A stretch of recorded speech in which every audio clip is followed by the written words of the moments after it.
As we reported last week, the Gillard government will sign a deal cementing an asylum seeker swap with Malaysia in days. The plan allows 800 people to be sent from Australia to Malaysia in exchange for resettling 4,000 certified refugees here over 4 years. But the deal takes effect from when it's signed. So that means the 407 asylum seekers who've arrived here since May, when it was first flagged, are in legal limbo. A case before the High Court tomorrow could change that, as political editor Chris Ullman reports. In March, Christmas Island Detention Centre was rocked by a week of riots, and protests spread to other centres like Villawood in Sydney. Then there were 6,600 detainees Australia-wide, and the processing times had blown out from 100 to 165 days. Their frustration was growing, and the government's border protection regime was buckling. Have you lost control of the Christmas Island Detention Centre? Well, clearly we have a difficult situation with ongoing tension. In response, the government began moving detainees from Christmas Island to the mainland and searching for a third country to take some of the load and to act as a deterrent to any more boat arrivals. It began negotiating with Papua New Guinea and Malaysia.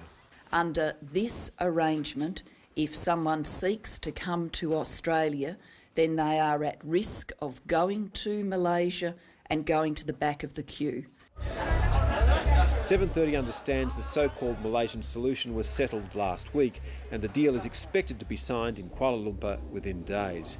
It will see 800 Australian-based asylum seekers sent to Malaysia and 4,000 already processed refugees resettled here over 4 years.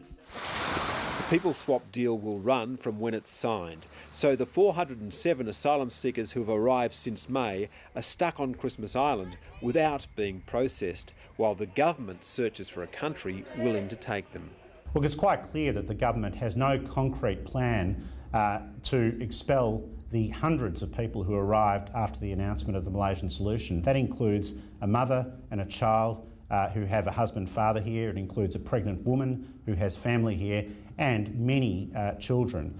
The fact is that the government cannot tell any of those people when, where or how they're going to be expelled from Australia. It's also clear that the government has not so far struck any arrangement or agreement with any other country for their expulsion. So they remain in legal limbo and in a situation of arbitrary detention, which is quite potentially also unlawful and certainly is likely to cause them lasting damage.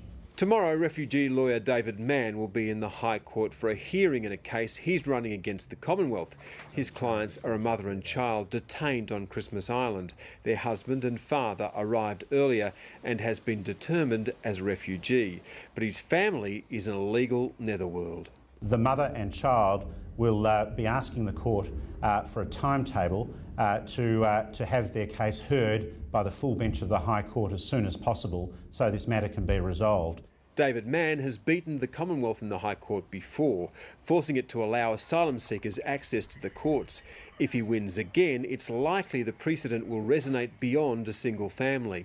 There are 5,650 people in detention. Processing delays have blown out to over 200 days, and the riots have returned to Christmas Island. Last night, police used tear gas and beanbag bullets to subdue a group of 50 protesters. All of the group of 50, around at the height of it, 50 detainees who were protesting have now all returned to compounds.